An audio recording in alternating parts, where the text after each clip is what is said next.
Assalamualaikum warahmatullahi wabarakatuh. Kita bahas bab 3, yaitu terkait dengan siklus akuntansi perusahaan jasa. Siklus di situ artinya putaran, rangkaian yang terkait dengan masing-masing, yaitu terutama pada transaksi. Ini terkait dengan bagaimana akuntansi ini bisa dilaksanakan di dalam suatu perusahaan. Dan nanti untuk lebih jelas kita lihat dulu pengertiannya. Pengertian perusahaan jasa. Perusahaan yang bergerak di bidang jasa, berarti hanya sifatnya sebagai pelayanan, melayani kepada di dalam instansi dalam perusahaan, sifatnya sifat pelayanan, tapi ini juga tak lepas dengan adanya akuntansi. Makanya di situ nanti ada proses-proses penyelesaiannya. Nanti anak-anak harus mengetahui prosedur aturan nanti ada di bawah. Ya, saya teruskan lagi.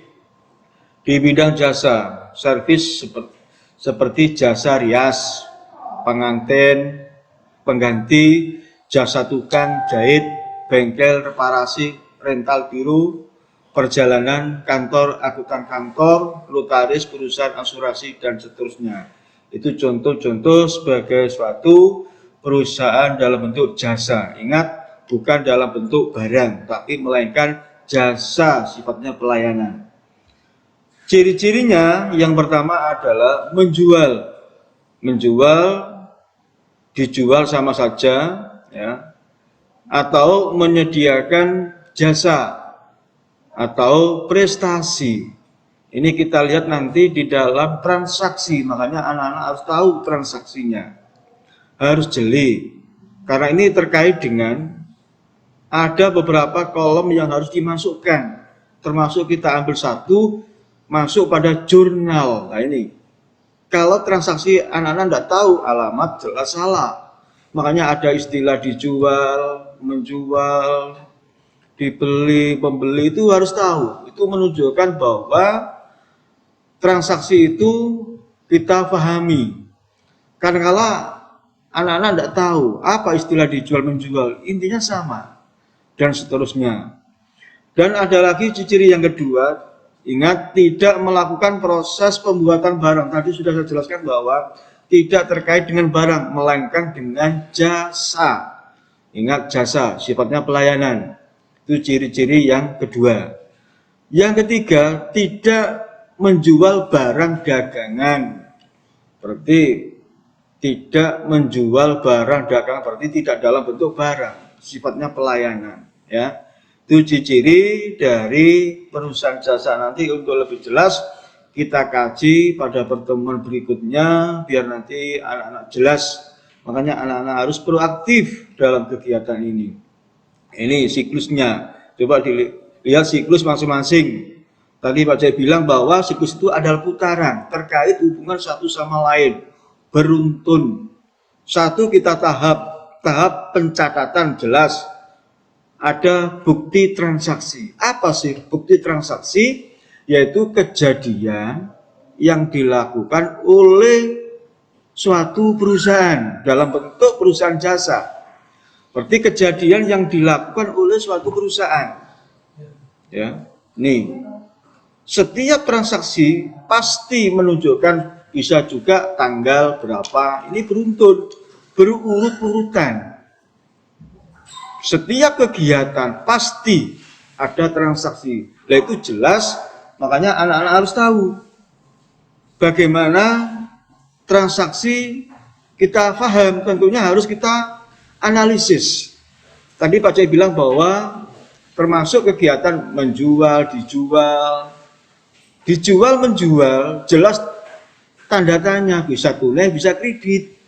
Kalau dibayar, membayar, jelas kas. Diterima, menerima, jelas kas. Nah itu harus kita pahami. Ada istilah dengan syarat 2/10 itu syarat.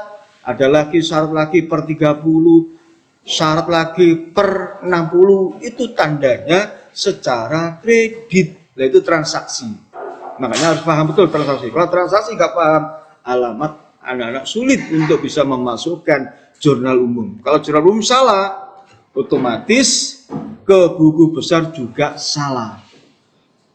Otomatis ya, tahap 2 ini neraca saldo juga salah, jurnal penyesuaian juga salah, sampai pada kertas kerja juga mengalami kesalahan. Makanya satu-satunya kita di sini harus paham betul transaksinya, sehingga kita gampang memasukkan jurnal umum, buku besar, neraca saldo, ayat jurnal penyesuaian, dan kertas kerja, dan seterusnya. Itulah tahapan-tahapan dari akuntansi pada perusahaan jasa.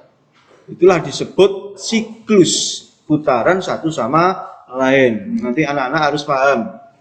Ya, nanti kita bertemu lagi, barangkali ada pertemuan, kita kaji satu persatu, baik pada transaksinya, baik pada jurnalnya, buku besarnya, dan neraca saldo, dan seterusnya. Ya. Ini contoh transaksi. Ini contoh transaksi. Ini memasukkan pada jurnal umum. Kita ambil satu saja sampel jurnal umum. Ya. 1 Juli. Pemilik menyetor uang tunai. Jelas tunai ini hubungannya dengan kas. Sebagai modal awal, Rp 5 juta. Ini sekali lagi, 1 Juli pemilik menyetor uang tunai sebagai modal awal Rp 5 juta. Loh, bagaimana jurnalnya, Pak? Coba kita tengok di sini ada jurnal. Menyetorkan, pemilik menyetorkan. Berarti jawabannya ini dalam kolom jurnal umum ya, ini kas bertambah, modal berkurang. Kas bertambah karena di situ dia menyetorkan ke dalam suatu perusahaan, sehingga kas masuk debit 5 juta, modal masuk kredit berarti 5 juta. Ini harus sama jumlahnya, debit antara kredit. Ini seperti ini tulisannya, pencatatannya, kas harus mepet pada garis karena debit, modal harus menjorok karena masuk kredit. Ini transaksi yang pertama pada tanggal 1 Juli. Ada lagi transaksi yang kedua. Nggak dipahami anak-anak, ini memang kalau kita nggak paham betul transaksi ini, jelas mengalami kesalahan. Ini tadi, tanggal 4 Juli, dibeli, membeli, podoai, sama saja. Ingat, perlengkapan kantor secara tunai berarti tandanya ada kas dibeli, Rp 500.000. Dibeli perlengkapan kantor secara tunai, ibarat kamu tuku barang itu kasmu kemana, terus sampai oleh opo, lah itu sama dengan itu. Di bahasa Indonesia kan dibeli perlengkapan kantor secara tunai Rp 500.000. Kita tengok jawabannya. Jelas kita beli, masuk pada debit perlengkapan kantor 500.000. Kas, kok ada kas, Pak? Karena ini kas adalah tadi sudah bilang bahwa secara tunai mesti kas. Kas masuk, kredit keluar. Kita beli oleh barang, duitnya metu. Nah, sama nilainya. Berarti 500 debit kredit 500. Nah ini jumlahnya harus sama. Makanya kalau ini kita memasukkan dalam akun dan keterangannya salah alamat, nanti kita sulit untuk membuat buku besar. Ini juga harus betul. Ini juga harus betul. Kalau ini salah alamat, kita sulit membuat buku besarnya. Makanya siklus ini jelas urut-urutannya. Pertama kita lihat tadi transaksi, ya, jurnal umum ini yang kita bahas. Kedua, buku besar. Ketiga, neraca saldo. Keempat, bisa juga jurnal penyesuaian, artinya menyesuaikan hal-hal yang tidak sesuai sehingga betul. Yang kelima adalah neraca saldo atau disebut dengan kertas kerja. Maaf, neraca lajur atau kertas kerja. Dan seterusnya itu siklus, berarti ada hubungannya satu sama lain. Makanya anak-anak nanti hati-hati. bab 3 ini lebih sulit untuk kita pahami, ya, dari bab yang kedua dan yang ke bab 1. Ya, makanya ini harus paham betul, nanti kurang jelas bisa ditanyakan. Ini coba, ini ada latihan, nanti anak-anak bisa mengerjakan di rumah, yaitu permintaannya yaitu membuat jurnal umum. Ya, ini anak-anak harus bisa mengerjakan, usahakan nanti kalau kurang jelas bisa melihat di buku-buku yang lain atau latihan. Kalau kita mencoba, insya Allah kita bisa. Ya, kalau kita tidak mencoba, memang kita sulit sekali. Ini termasuk latihannya Tuan Hendra. Ini Tuan Hendra ini punya perusahaan, membuka usaha baru yang diberi nama Cleaning Service Hendra. Ini nama perusahaannya. Transaksi-transaksi yang terjadi pada bulan Juli, berarti transaksi ini hanya 1 bulan, pada bulan Juli, yaitu tahun 2004. Ini sekedar contoh saja, ya. Nah, di sini permintaannya, susunlah jurnal umum. Jurnal umum tadi, ya, seperti itu gambarnya, bentuknya. Ingat, anak-anak harus tahu betul transaksi ini.